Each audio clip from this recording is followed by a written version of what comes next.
सकारात्मक सोच ही जीवन का सुख है, नहीं तो दुख और सुख और जय और पराजय ये टिकाऊ नहीं है। जैसे दिन टिकाऊ नहीं है, ऐसे रात टिकाऊ नहीं, ऐसे सुख टिकाऊ नहीं है, ऐसे दुख टिकाऊ नहीं। कोई सदैव विजयी नहीं रहता, कोई सदैव हारता नहीं, कोई सदैव सुखी नहीं रहता, कोई सदैव दुखी नहीं रहता।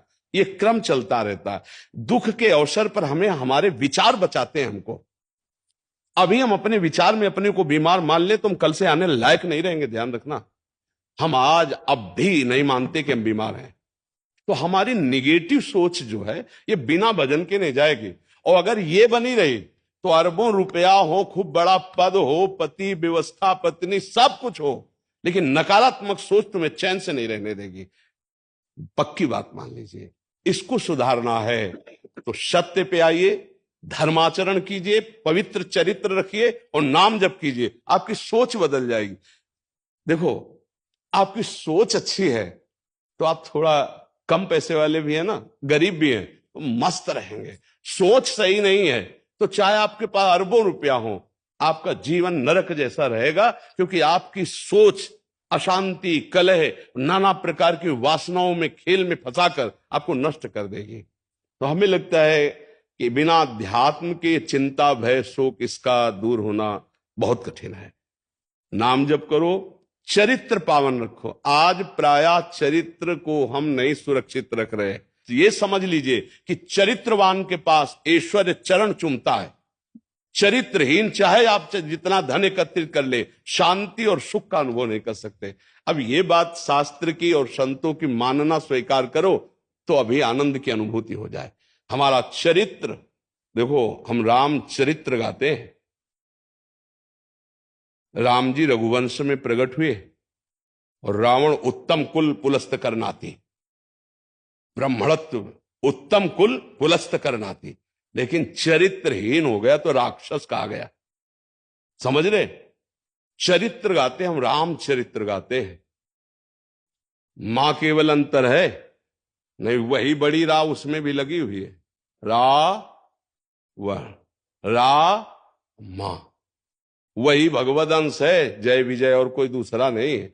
ये लीला करके दिखाया कि एक चरित्रहीन हो गया तो राक्षस है, चरित्रवान तो वही भगवान।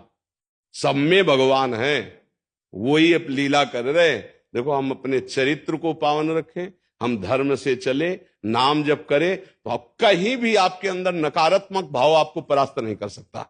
यह हमारा अध्यात्म का अनुभव की बात है। नहीं तो क्या कर दिया जाए जिससे आप बच सकते हो? सोचो, आपको क्या मिल जाए? एक ऐसा शब्द बोल दो जिससे आप निर्भय, निश्चिंत और निःशोक हो सकते हैं। एक बोलो कि ये मिल जाए तो मैं बिल्कुल निश्चिंत हो जाऊंगा और आज से कोई कामना नहीं करूंगा। बोलो, कोई एक बात बोलो। नहीं बोल सकते, क्योंकि एक के साथ हजारों बातें लगी हुई हैं।